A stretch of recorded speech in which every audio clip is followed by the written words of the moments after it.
Men and Women nominee at owner po siya ng Trash Chic o Chic o Luxury Original, si Dr. Jennifer Boles. Hello, good morning Yay! po. po. Parang nag-inspirado rin. Parang nag-inspirado rin. Pinimali na lang kulang. Huwag naman. Oo. Pero ang ganda-ganda ni Ma'am. Oo nga eh. Kayo po ba ay nag-beauty queen, Ma'am? Hindi po, syempre. Kumanta lang, charot. Joke lang, joke. Kumanta lang na inspirado. Boses niya, no? Ayos eh. Ayan. So, Ano po, sa live. Kaka-live po yun. Kaka-live. Pero Ma'am, bumati po muna kayo sa ating mga kalogs na nakatutok ngayon. Hello po, good morning everyone. ayan. Thank you for coming over, Dr. Jennifer Boles. Matanong lang namin, are you a doctor of medicine? No? Nag-doctorate po ako ng humanities. Humanities. Okay. Akala natin kahapon back to back, ano? Kasi kahapon doktor ang doktor ating din, din. Ang napag-usapan. Pero kahapon, usapang tatay, mga lalaki. Ngayon naman, usapang babae. Kasi Yes, medyo correct. social. Chic. Ang usapan natin ngayon. Pero ito mama, from humanities, paano po kayo napasok sa mundo ng luxury? Ito kasi, itong dress chic, baka may pakita tayo mga photos and videos dyan. Oo, ayan. Ito yung, ayan, makikita mo. Wow. Mga Ang gaganda. authentic, luxurious items. Paano po kayo napasok sa industriyang ganyan, ma'am? Bali ito, hindi, aksidente lang siya. Bali ito, nag-start ako 15,000 pesos lang. Puhunan. Ang puhunan, kapital, bago mag-pandemic. 2019 yun. 2019 ako nag-start. Tapos, ito kasing branch na to, ito na yung celebrity branch. Oo. May isa pa kasing branch yan sa SM Nova, sa likod. Ito ma'am, saan branch? Sa Tomas Morato po, sa May Roses. Okay. Opo. Right. Yan. Doon sa 15,000 na yun, ilang items po ito? Bali, syempre hindi siya ganun kagandang items, pero mga tatlo ganun. Pero hindi ganun kagaganda. So ako, ang ginawa ko, nirepaint ko pa yun. Parang pinagtripan ko lang na nirepaint ko. Kasi yun talaga yung gusto kong gawin, mag-restore ng bag. Parang gusto ko lang siya pakialamanan, parang gaganda ba ito pag pininturahan? Oo, yun, ganun. Tapos pininturahan ko. Nung pininturahan ko, nabenta ko ng 12K, tapos yun, nagdire-diretso na. Then, nag-pandemic. 12K each, ma'am? Okay. Oo, 12K. Before pandemic, ma'am. Yan yung sinasabi. Before po pandemic, yun, Okay, ito po. okay. Pero nung nag-pandemic na po, doon na nag-boom. Nung pandemic? Nung lalo pandemic po nag-boom. nag-boom, opo, yes. Pero may question po ako, no? Kapag mga bags, tumataas din ba yung value niya? Actually, may mga certain brand na tumataas yung value. Like, for example, Chanel. It's wise to invest talaga sa Chanel. Kasi, yung Chanel kasi, for example, nilabas ni Chanel ng brand new ng 200,000 way back 2000. Ilalabas niya ulit yun ng 2006, 2007 ng 400,000 na. So, kahit nagamit mo yung pre-owned na bag, pwede mo po siyang ibenta ng mas mataas. Yun yung gaming ni Chanel. Pre-owned, Yes. Oo, yun. Tapos masasalya mo pa rin ng Opo, baka mas masalya mo pa, kumita ka pa. Baka kikita ka pa dun from there. Ang ganda nun, no? Naka-Chanel ka na ba? Tapos pag bukas mo, itlog na pula yun. Yan na. Tama na yun. Ay, sorry. Wrong send. Okay. So, gano'n, Chanel po yung Yung gumagalaw. pinaka-gaming, yes, gumagalaw. Pero kasi, yung mga Gucci, yung mga Gucci kasi parang medyo hindi siya ganun ka-wise. Not unless second hand mo binili. Kasi ngayon maganda na ang second hand eh. Basta sure ka na legit yung bag, na original talaga. Meron kasi mga authentication naman na ngayon. Ano yung mga Entropy. Class A, Class B, mga gano'n? Bali yung Class A, Class B, ano po yun? Yun po yung sa authenticity yun. Okay. So pagka, there's no certain, ano po kasi, original at fake lang po eh. Alright. Hindi po ako naniniwala doon sa galing mall po. Original at fake lang, so wala pong iba. Ma'am, let's talk about that, Doc. Yung authenticity, kasi ito yung mga second-hand, Yes, yung mga yes, binibenta nyo. So, pag may binigay sa inyo, how do you check yung parang authenticity Yes. ng bag? May code Kayo ba po siya? ba may ganun o may taga-check po kayo? Actually, ako mismo, nag-aral ako sa Malaysia, sa PGO, ng 3 beses, ng authentication, professional authentication. Ngayon, nadala na yun dito sa Pilipinas. So, ngayon, yung PGO, pero ako yung unang Pilipina na nag-aral doon. Anong difference, ma'am? So, meron bang tatlong tahi, ganyan. Depende Ano sa po, tahi, kasi diba? po yung craftsmanship ng mga luxury bags, Oo. talagang maganda. Maganda talaga. Kaya lang yung Hermes, medyo hindi po ganun kaganda kasi hand stitch siya eh. Hand stitch po ang Hermes. So, hindi siya pantay-pantay. Unlike the machine, na talaga pong pantay-pantay talaga. Pero ngayon, for me lang po, opinion ko lang, mas maganda pa rin yung mga vintage, yung mga ginawa po noon. Kasi, yung mga gawa ngayon, madali na siyang matanggal sa tahi, madali na siyang naalis na siya eh. So, akala nung iba, pagka natanggal agad, fake yung item, di ba? Yun yung hirap eh. Medyo risky rin kasi ang pre-owned. Pero, ako ang ginawa ko kasi since marunong na ako mag-check, may entropy pa ako, machine. Machine yun na Ano ginagawa po na? yung machine po is nagbabasa ng algorithms ng bag. Galing siya ng USA, pero yung sa akin sa Japan ko na binili. Pero may sa monthly. mga first look nyo, alam nyo na kagad. Galing Ito. May ganun. Ano eh. Galing mo. Napulot ko lang dyan. Ito ma'am, totoo ba to hindi? Parang totoo naman. Totoo talaga ma'am. May texture. Kasi matatakot ako pag hindi.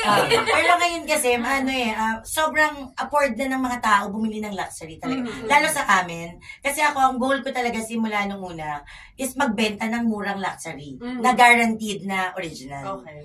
Na naka-money back guaranteed kami. So, kung sakali man na nagkamali ako way back, nung way back nung kauna-unahan ko, kahit mga 3 years mo na yung ginamit, basta mapatunayan mo sa akin na fake yan, i-refund pa rin kita. Sa ngayon ba, Galing, ha? agaano na yung pinakamahal na bag? Millions. Sa Like, shop mo. sa shop, bali ako po, nakabenta na ako ng 2 million na bag. Isang piraso Ano lang. ba? Hermes. Ay, yung Hermes maliit Birkin. ba? Birkin. Ay, Birkin. Na Himalayan. Talaga yun, no? Mahal po. Yan talaga. Yun yung 2 million, tas inaway pa ako kasi nag-aagawan sila. Kasi mura yun. Mura pa rin yun. Yung 2 million na bag, mura po yun. Dumating sa'yo, Doc, no? Dumating sa'yo yung bag. Gano'ng katagal na nandun lang yun? Mga 2 days lang po. 2 days lang. 2 days lang. Dahil Kasi mura may po mga- yun eh. Mura po talaga siya sa 2 million. Oo, dahil may may tinatawagan ka na. Wala po. Wala. Pag nilalive po namin. Nilalive. Nilalive selling. Okay. Everyday nagla-live selling po kami. Ito ma'am, kasi sabi mo nga, very, sabi niyo ma'am, very mura nyo nabibenta. Yung ano talaga pinag-aagawa niya. So, mura nyo rin siyang nabili somehow. Itong mga bags na ito, mga tao po ba lumalapit sa inyo na, ay, ibibenta ko to sa'yo, ikaw na bahala? Yes, yes. O kayo po minsan ang nagsusource? Actually, hindi ako nahirapan sa bag. Hindi rin ako nagsisource ng bag. Sila ang lumalapit talaga sa akin.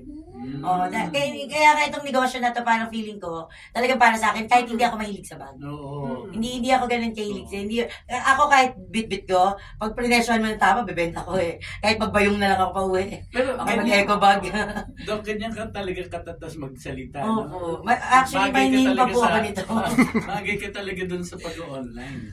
Siguro po, kasi ito pong ginagawa natin ngayon, may name pa po ako nito eh. Ma'am, pwede ba, pwede ba pa-sample? Paano kayo, kunyari nag-start ang Yan. live, paano kayo bumabati sa inyong mga, Yun. Siyempre may mga kasama po ako, no? Bumabati lang kami, literal, kasi kami genuine talaga yung pinapakita namin. Sige po, eh. meron kayo bibenta. Sample. Okay, ma'am, sample.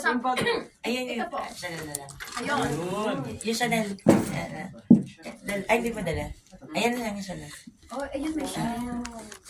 Pero ito, Hermes yung isa. Chanel. Ito po. Ay. Ito is, Okay, ma'am. Okay, nakalive na tayo in 5, 4, 3, 2. Go. ayun. Eto, meron kami ditong Chanel. This one is medium size na lambskin. SHW or silver hardware. This one is the double flap mga madam. Ayan double yan. Single, double. Ayan siya. Double flap siya. Tapos yung loob niya, malinis rin. May laman pa eh, pero tignan nyo na rin. Ayan. Malinis siya. In fairness with this bag, wala naman kayo papagawa. Wala naman din ako i-declared na flaw kasi maayos pa talaga siya.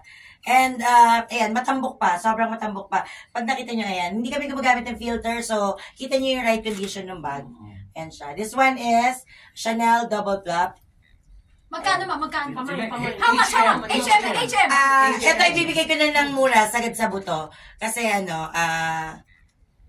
Pero wala kayong papagawa. Bibigay ko na lang ito ng 220K. 220K. Mine. Gold. Mine Chanel. Double flap, single. Ito yung pakinggan nyo. Mark Logan left the group.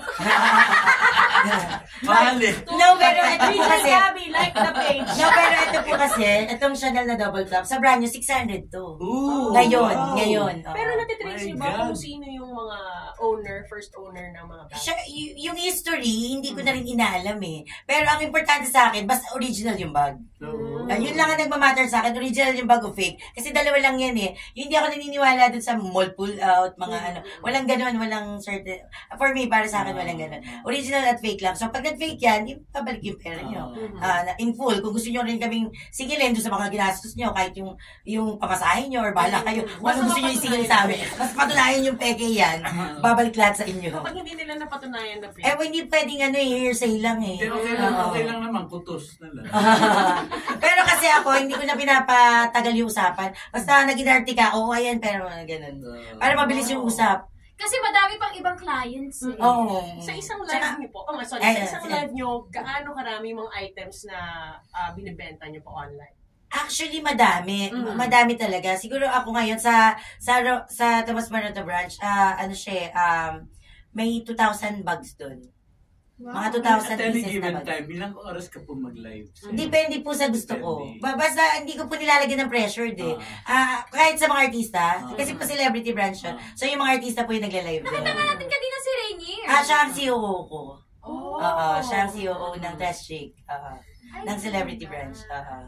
Bukod po kay Rainier, sino pa pong iba? Sila Patani, sila Tita Dexter Doria, yan, sila Patricia Ismael, Tonico, yan, si Asher. Asher Diaz, sino pa ba? Kogi pa- Domingo. Sila Kogi, yan.